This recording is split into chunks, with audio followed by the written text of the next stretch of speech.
Hermann Göring, Adolf Hitler's second in command. Born into a distinguished family, he was charming, flamboyant, and a ruthless manipulator. Göring became addicted to wealth and power, and was willing to obtain it by any means necessary. He is a killer. He is a murderer, and he seems completely fine with that. Most people from my generation don't understand how over 70 years ago, a small group of Nazis could start a war that killed 60 million people. I want to find out, and to help me, I'm going to use playing cards. Today, they're used by both the military and law enforcement to help identify their targets. But nobody has ever put together a pack of cards for the most notorious group of killers in history.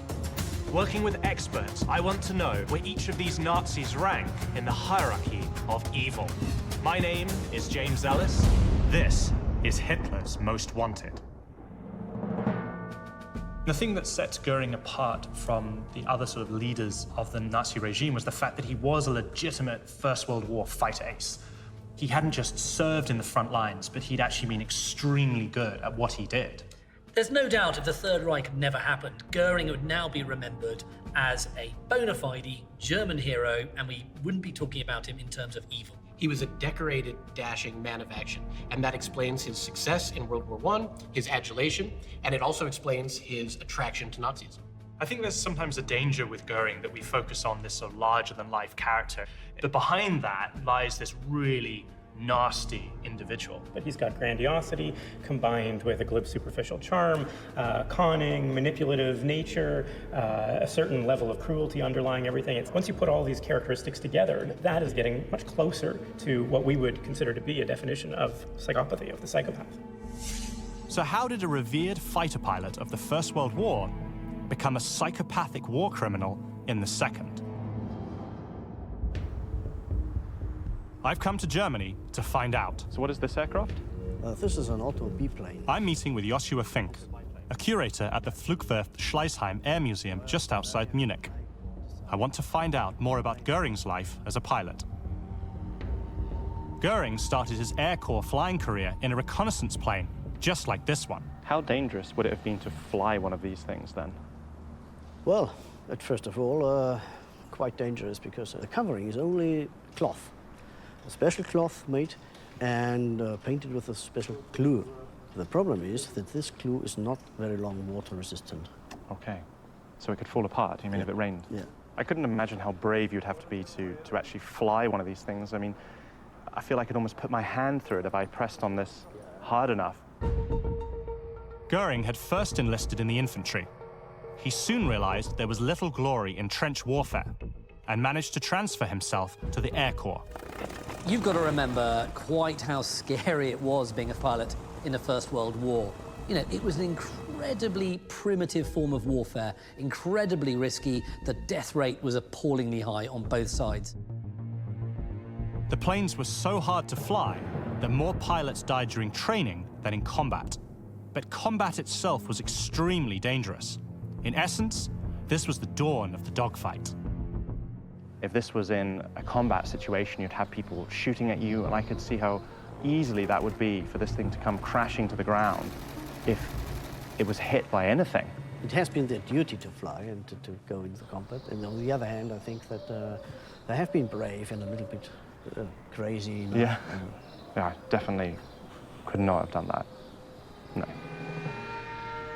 Flying reconnaissance was very high risk, but it didn't provide the honor and adoration Göring craved. He wanted to be seen as heroic, and distinguishing himself militarily would be, he thought, a way to garner that honor and that level of distinction.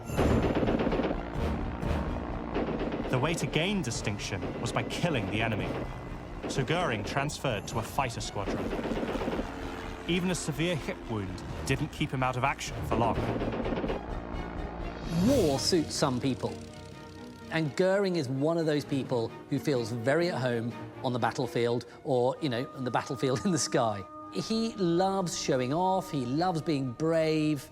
You know, I think he really enjoys war. That's just part of his personality type.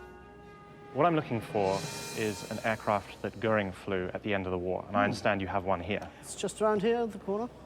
It's a Fokker D7. Ah, this guy. Yep. Near the end of World War I, aviation technology had advanced by leaps and bounds. So this is Top Gun 1918. Yeah, something like this. Wow. Wow, how technology's changed. The Fokker D7 was the most advanced plane of its day, far superior to what the Allies had. But pilots still had to be superb multitaskers. You was moving, and you had to shoot at a moving target in the air, doing a lot of other stuff. Yeah. Because you're not only shooting in the air, you also have to handle your gas, your flaps, your wings, everything. You're being shot at by other people, and then you've got to get within meters of a target with this aircraft to then have a chance of shooting someone down. Yeah, that's it. This is crazy enough for everyone. It's crazy, but it's incredibly impressive. First World War pilots were known as Knights of the Sky, and for good reason. They were incredibly brave, and they also had this chivalric code that respected each other. But also, they valorized and glamorized themselves. The fact that Göring managed to shoot down 22 enemy aircraft with this type of aircraft and earlier technology, that really tells me that he must have been a legitimate war hero. If you want to call him hero or whatever, he has been an absolutely skilled pilot. Göring's skill and daring was officially recognized. He became one of Germany's most decorated military men. But the medal he's proudest of and always wears around his neck is pour le mérite, for merit. It's the highest German honor you could be awarded. And anybody who's got that medal is kind of like a celebrity, a rock star, film star of their day. You know, it shows utmost bravery.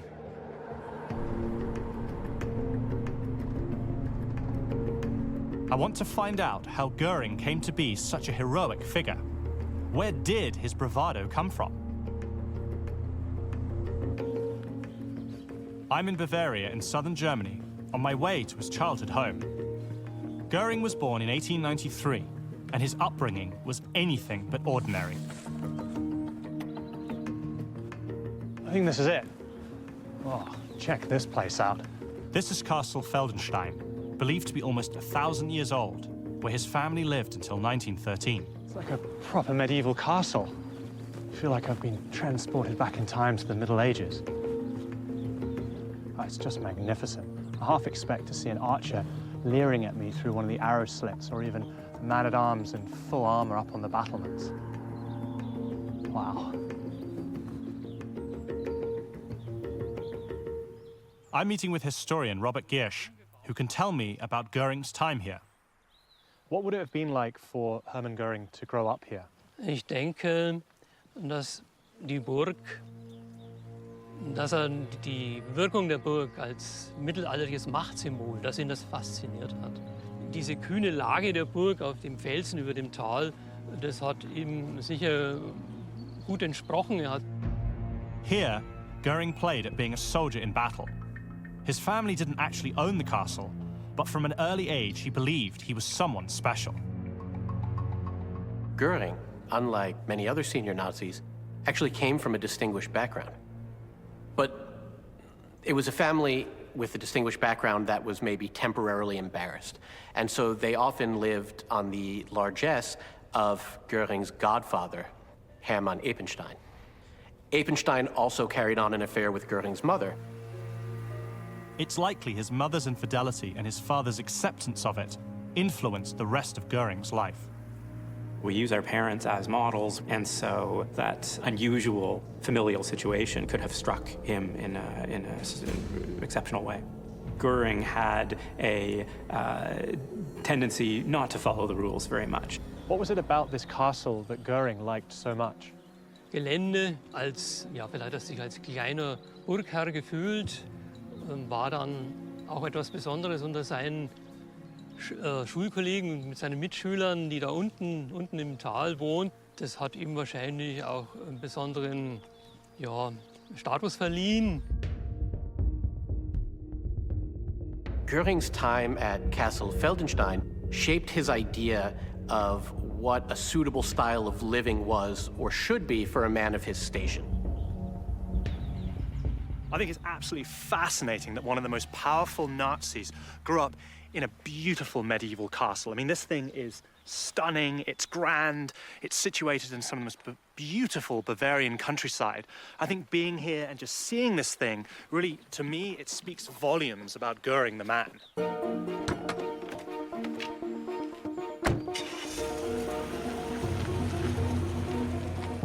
As a boy, Göring dreamed of military glory, and he made that dream come true, becoming one of Germany's top fighter aces. But his glorious war came to a crashing halt when Germany suddenly surrendered. Göring takes the end of the war really badly. Not only, is his favorite pastime, battle, now over, but also he, like so many other German men of his generation, regards Germany as having been stabbed in the back. He regards, the defeat as utterly unnecessary, and in fact, it's people on the home front that are responsible for the defeat and not the Allies. Göring deeply resented the terms the victorious Allies imposed on Germany. He was looking for radical solutions, and he soon found them.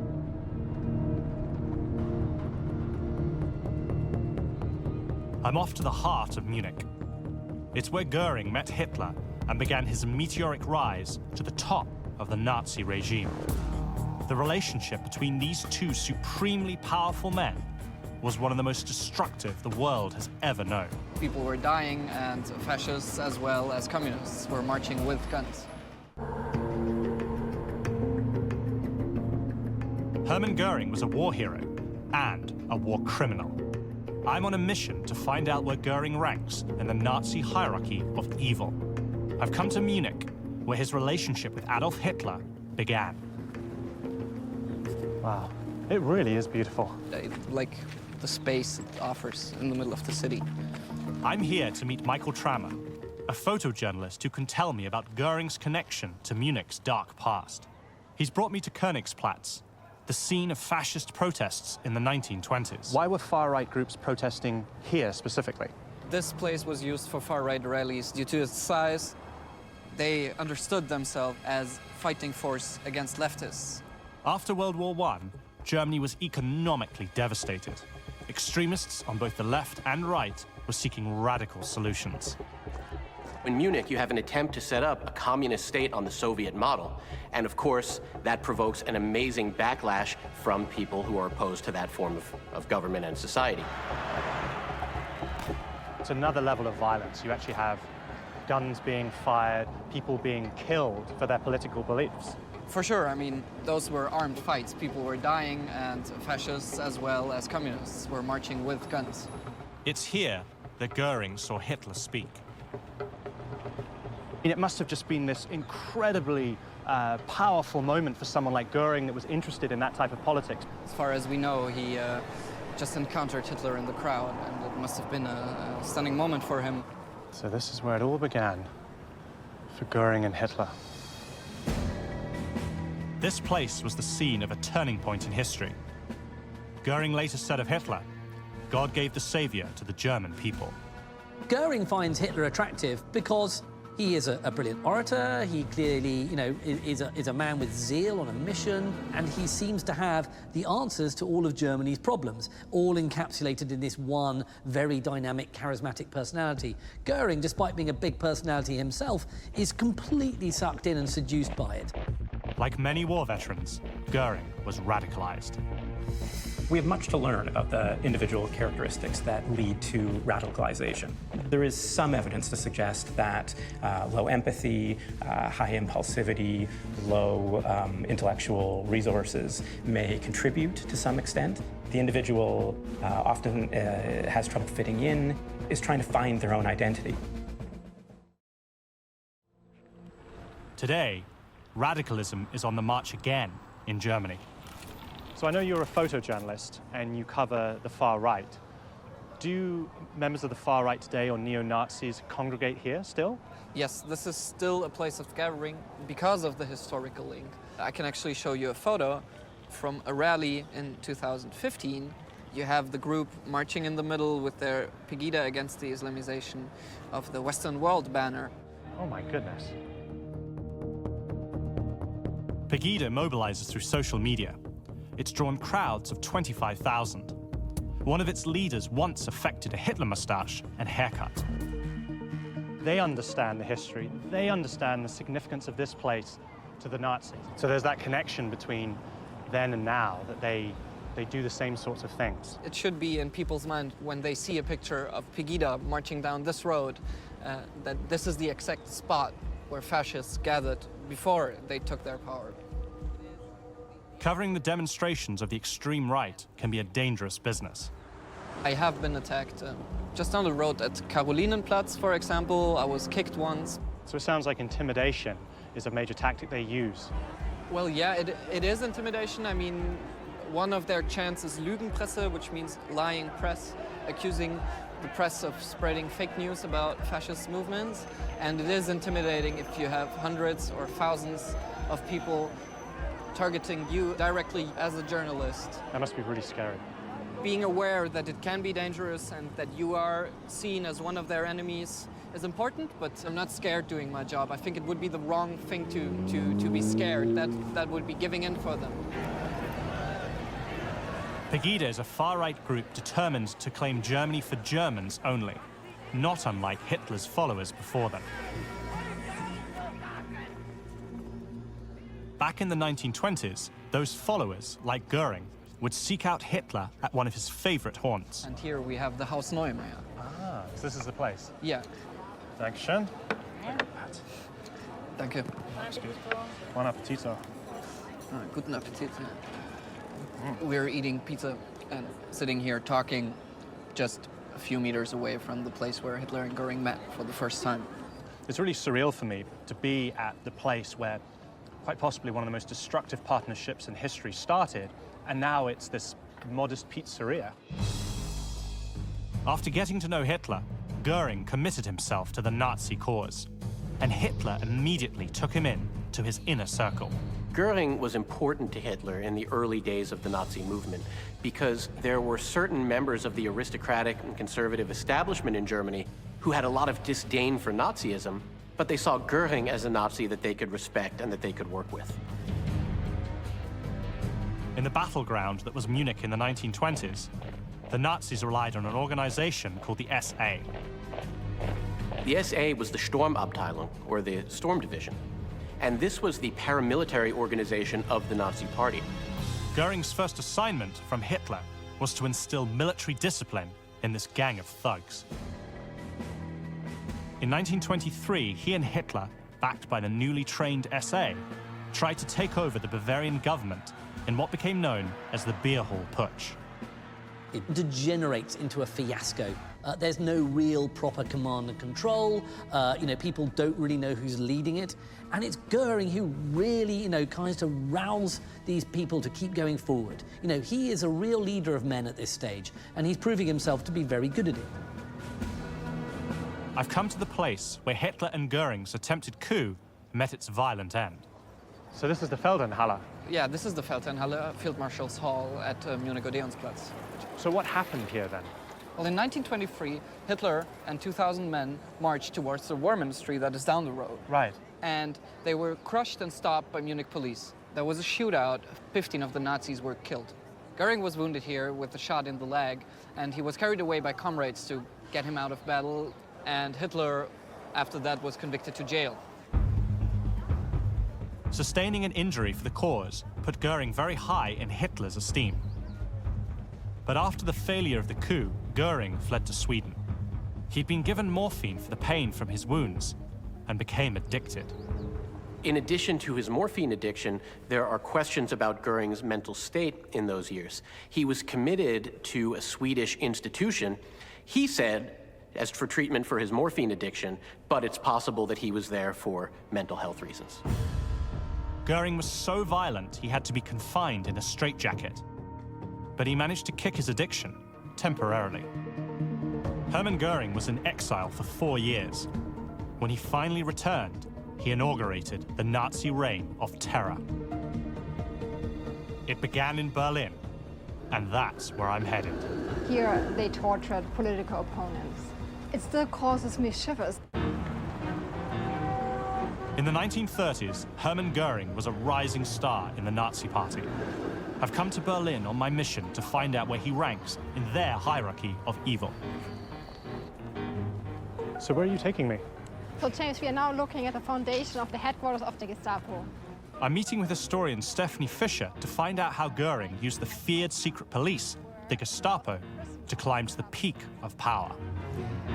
Well, this part of the building was used as a prison for the Gestapo during the Nazi years. I know that Göring established the Gestapo in 1933. What exactly was it, and why did he create it? Well, the Gestapo became an important tool for the Nazis to destroy its political opponents. They used violence against anybody they felt were their enemies. And the people who were in this prison, they experienced tremendous violence. Yeah. The seeds of the Gestapo were sown in 1933, when Germany's parliament, or Reichstag, was set on fire. Göring was absolutely thrilled the night the Reichstag burnt down. Even when it was happening, he turned up, watched the flames, and he knew that this was representing a massive open door for Hitler to, walk through and to take fundamental, total power. He loved it. Just 2 months after the Reichstag fire, Göring created the Gestapo. The Gestapo was trying to rout out anybody who was perceived to be an enemy of Nazism, who represented a threat to the Third Reich. It was a police force that was there to make sure that people, behaved as the Nazis wanted them to behave. It's terrifying to be standing in this space and knowing that there were maybe thousands of people who were detained here, and they would have been brutally interrogated. I understand that people would have been tortured in this building when it existed. It still causes me shivers today to be in a site of Nazi terror, right? And it just makes me aware of the fact that we should not take democracy for granted. Part of why the Gestapo was established, it was one of the important tools for the Nazis to destroy its own democracy. Göring was said to have told his Gestapo, "Shoot first and inquire afterwards. And if you make mistakes, I will protect you." The rules of civilized behavior meant nothing to him. It's a 6-hour drive south from Berlin to the resort town of Bad Wiessee. I'm headed to an old hotel that was ground zero for an infamous killing spree. It turns out that among the first victims of the Nazi reign of terror were other Nazis, the SA or stormtroopers. It's quite eerie being outside this abandoned hotel. It has such a dark history, but it's located in such a beautiful area. Tourists are drawn here by its famous spa, the beautiful lake nestled into the Alps, and its peaceful atmosphere. But on a June night in 1934, this place was anything but peaceful. It came to be known as the Night of the Long Knives. It was set in motion by Hitler himself, with Göring's enthusiastic help. The Night of the Long Knives was a way to purge their rivals within the party and the movement. They thought that the SA had gotten too independent, too big for its britches, and could actually be a rival power base within the Nazi state and a rival power base to Hitler himself. The SA was led by Ernst Röhm, one of Göring's early mentors in the Nazi Party. Göring fundamentally betrays Ernst Röhm. He's enough of a pragmatist to know, if he's not going to be liked by Hitler, I'm going to help Hitler get rid of him. It's the ultimate betrayal. So it really pointed to his ruthlessness and his willingness to do anything to consolidate his power. The Night of the Long Knives was a murder plot. Be in no doubt about that. This is a plot that sees Hitler drive through the night to a spa town where various members of the SA are staying. He enters into the hotel. It's, they're brandishing weapons, they're brandishing guns. Röhm and other senior officers were taken away to prison and shot. Today, the Hotel Lederer is slated for demolition. Destroying it would obliterate its terrible history. But how do the people who visit here feel about it? What do you know about this place? Ein bisschen. Ja, ich weiß, dass hier diese SA-Leute erschossen worden sind, damals von der SS. Ja, da gab es Streit um die Führung und die Richtung, und Hitler wollte dadurch durch dieses Killing hier die Führungseliten der SA auslöschen. This place is cited to be demolished. Based on what happened here, do you think it should be preserved? Aber wer will hier wohnen? Hier will ja kein Mensch wohnen, ne? In so einem Haus mit so einer Vergangenheit. After the Night of the Long Knives, Hitler moved more firmly towards his ultimate goals: the annihilation of Jews and the Germanization of Europe.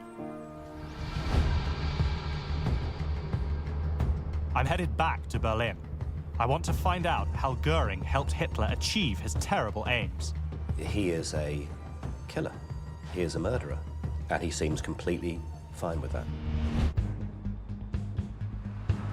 I'm in Berlin on my mission to find out where Hermann Göring stands in the Nazi hierarchy of evil. One of the most imposing buildings in Germany, the former headquarters of the Luftwaffe, is a monument of sorts to Göring. To find out more about it, I'm meeting with historian Nick Jackson. This is the Air Transport Ministry. So if there was a seat of Göring's power, This would have been it. this would have been it. In 1936, Göring had the whole block demolished and built what was Europe's largest office. There are 2,300 offices in here. The head of the Luftwaffe, that would have been something that he would have been hugely proud of, very involved in. You know, he rebuilds the Luftwaffe from scratch to this fighting force ready to go in 1939. By the time war broke out, Göring had created the best air force in the world. The Luftwaffe planes could fly faster, climb faster, and accelerate faster than most of the aircraft they were up against. Many Allied pilots never saw their attacker coming. It was essentially Göring's big dream. You know, he was a pilot. He loved planes. So the idea he now had his own pet air force, well, that's the best toy a man like Göring could possibly have. He's a busy man. You think of all the titles that he had. But he certainly would have spent time in this building. In fact, that would have been the main office. Oh, that right there, those windows? With the large windows. All those windows are one room. Yeah. And that was his office. That's the main office of the, for the building. He definitely had an office to match his ego. Other than Hitler, he's the most powerful man in the country.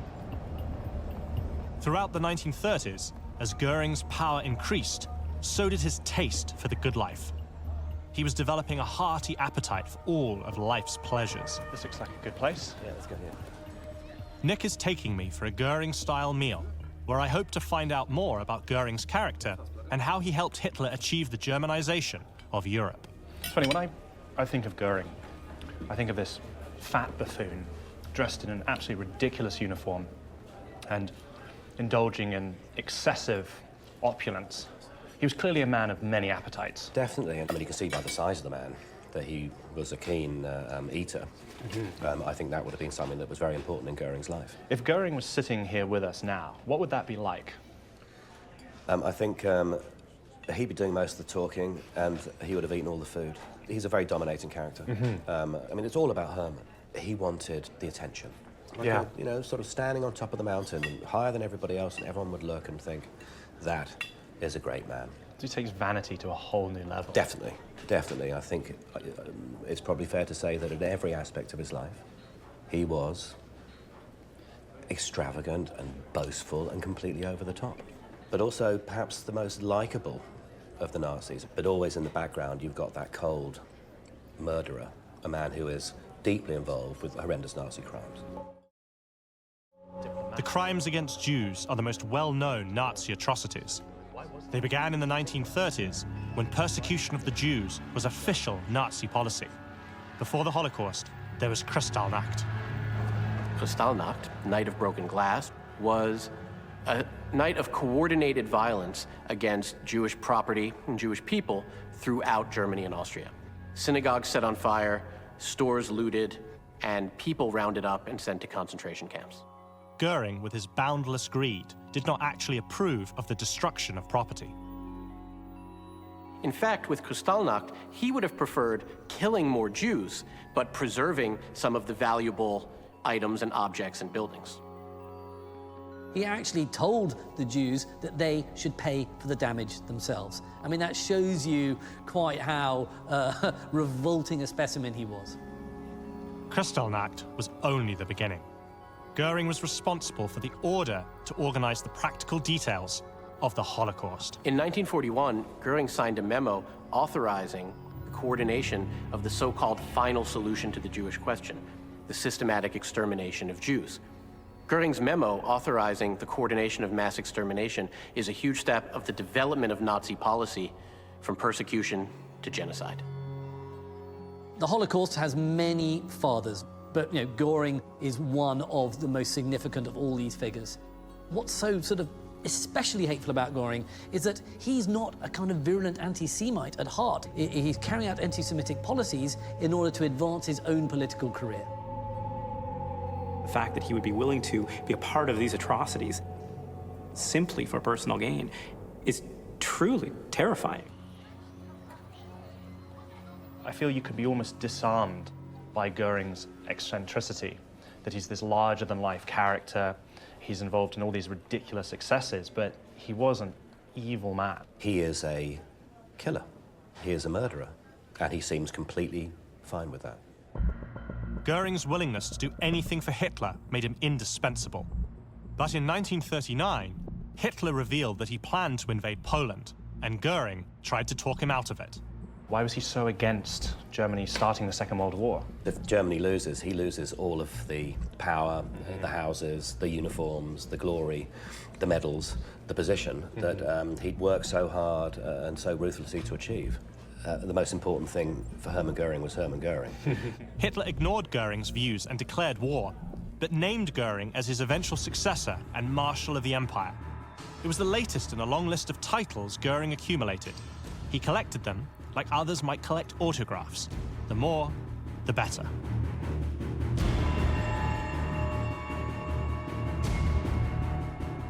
Göring was at the height of his powers, but could he keep his lofty position? That's what I want to find out next.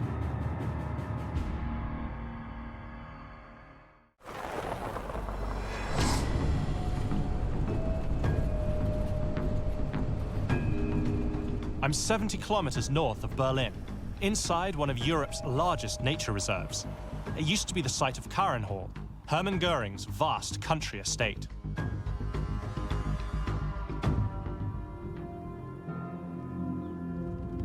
What's this? This here? What's a stone? You found a lot of this. So this is an original piece of the building? It's original. So what is this? Do you know? Like from the wall. house? It's part of the wall? It's a wall, yeah. Wow. I'm meeting with Volker Knopf, historian and an authority on Hall. He can tell me how important this place was to Göring during World War II. That was Hall here. Uh-huh. Around here was a guardhouse, uh-huh, and the same on this side. And here where the trees are, if you look on the trees, then you see the walls of the house. So the main building was right here? Ja, soweit das Auge reicht. So it's been completely engulfed. Sehr groß. By the forest? Ja, aber damals war hier ein Park, ein großer Park, keine Bäume oder nur wenige Bäume. There's little evidence any buildings were ever here. Just a few tunnels remain. Alle Häuser waren verbunden durch solche Gänge. So this was a passage between two buildings to move supplies? Ja, ja. Und in dieses Loch kann ich gefahrlos mit Ihnen runtergehen. Es wird... You can step in that? Me, I know it. For you. Oh, wow, look at that. There's no way I'm going in there. Hall, named after Göring's deceased wife Karin, began as a simple hunting lodge. By 1937, after years of renovations, it was a palatial complex. It had everything Göring could want, including a massive library, ballroom, swimming pool, even a private zoo. Göring wanted the estate to be known as a shrine to Karin. In reality, it was a shrine to himself. This is a playground fit for what he regards himself almost like now a prince. So this is his own sort of palace, and it fits his ego. Komm, ja, mein Cäsar. Kommst du mich besuchen? Hall recreated the conditions of the good life and of the style of living befitting a man of his station that he'd learned at Castle Feldenstein in his youth. He held parties there, he entertained foreign dignitaries there. It was really where he lived an extravagant, opulent life. Hall was crammed with art masterpieces, looted from occupied Europe, one of the grandest private collections in the world. It was also his unofficial office, where his staff would come from Berlin to get their orders. What do you think about Göring?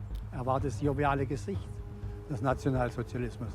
Aber konnte heute oder in dieser Minute die Wange seines Kindes und eine halbe Stunde später konnte ein Todesurteil unterzeichnen. Das war Göring. Hatte viele Gesichter. The beginning of World War II was good for Göring. The Nazis scored victory after victory with his Luftwaffe leading the charge. Then came setbacks. It was Göring's job to destroy the British Air Force, the Royal Air Force, in order to make way for the German invasion barges and then the overall invasion of the British Isles. Now, this never happened because the Luftwaffe failed at their job and the RAF managed to outwit Göring. It was a terrible failure for him. Göring had solemnly promised Hitler no bombs would ever fall on Germany. The other big failure of Göring and his Luftwaffe is the fact that the RAF managed to bomb the Ruhr, Germany's industrial heartland. Göring, one of his old fighters, has now failed him twice. This actually is the beginning of Göring's slide into, nothingness in the Nazi regime. Göring was increasingly isolated from the inner circle and increasingly retreated to Karenhall and to his life of pleasure and opulence. Hat in seinen Memoiren geschrieben, wenn man Karenhall betrat, hatte man das Gefühl, als herrsche tiefster Frieden. Hat hier gelebt, als wäre ihn herum kein Krieg. Göring was still trotted out on ceremonial occasions, but even that rankled his Nazi colleagues. Joseph Goebbels wrote, "Bemedaled fools and vain perfumed fops have no place in our war leadership. It's effeminate behavior given the current situation." Towards the end of the war, as the Reich starts falling apart, well, so does Göring. And he retreats into his own sort of kind of make-believe world, stuffed with looted and plundered art, complete with all sorts of baubles, a chest full of medals. I mean, he cuts an absurd figure. And also, he's hopelessly addicted to drugs. Essentially, what you've got is a fat, drug-addled, dipsomaniac, who has lost any respect. But Göring still harbored delusions of grandeur. Towards the end of the war, Göring sent a message to Hitler where he essentially said, if I don't hear from you by a certain time, I'll assume you're unable to fulfill the duties of Führer, and I'll take over control and command of the Reich. Hitler regarded this as an extreme act of betrayal, and it was really the final nail in the coffin in terms of Hitler's relationship with Göring. As the Russian army approached, Göring moved his plundered possessions to safety and fled, ordering Karenhall to be destroyed. Göring resigned to the Americans and expected to be treated as the representative of a defeated power. Instead, he was arrested for war crimes. One of the things I find most interesting about Göring is when he was finally captured, he supposedly believed that he deserved a parade rather than to be convicted. One possibility is that his increased drug use had led to just increasingly delusional thought processes. Göring is sentenced to death, and he knows he's going to be hanged. But actually, he's still got one more card up his sleeve, and he plays it actually very well. He's got a suicide pill. His body is discovered when a guard looks through the hatch in his cell, and there is Göring's dead form. His face is set in a kind of horrible rictus grin, as if he's having the last laugh. My trip to Karenhall has given me the last piece of the puzzle that is Hermann Göring. Now it's time for me to finally determine where this complicated character fits into Hitler's hierarchy of evil. He murdered and plundered his way across Europe, and he murdered and plundered his own people. My visit to Germany has helped inform my understanding of Hermann Göring's position in the Nazi hierarchy of evil. Now it's time for us to decide where he should be placed in our unique pack of cards. The same kind of pack that law enforcers use today to identify their most dangerous killers. This is Hitler's Most Wanted. Guy, what's your impression of Göring as a person? Frankly, I find it a little hard not to be seduced by him. I think he has an enormous amount of charm. And that's what makes that personality so dangerous, is the fact that he can charm you, he can trick you, he can pull one over on you, and he can send you to a concentration camp. Göring used charm to mask his brutality. He saw himself as a dashing man of action and a subtle diplomat who could turn every situation to his advantage. One location to me that really exemplified his personality was Hall, which at the time was this incredibly opulent pleasure palace. Anthony, why was Göring so obsessed with opulence? Göring had a very particular idea of appropriate living for a man of his station. The idea was formed in his youth, living at Castle Feldenstein, and he tried to realize it in Hall. I think that's absolutely right. He was a big personality, and he had very, very greedy tastes. You know, he liked his food, he liked his drink, he liked his morphine, and he liked his works of art. So, in many ways, he was like this big monster that just needed to suck in as much stuff as he could, and it never ended. What was his motivation?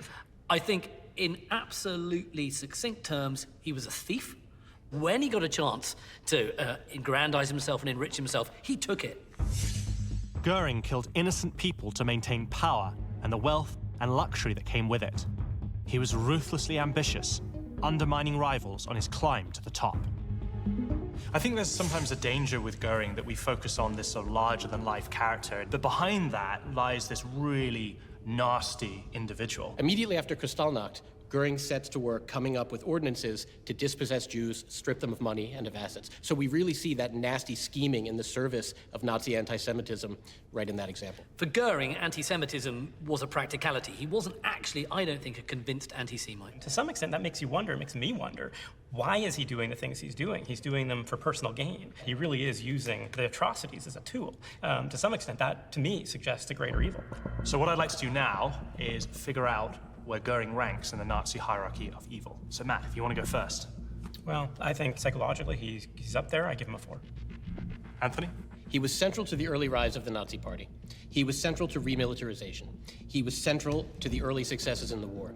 Add to all of that his direct responsibility for the so-called final solution, and we have to rank him at number 4. Guy?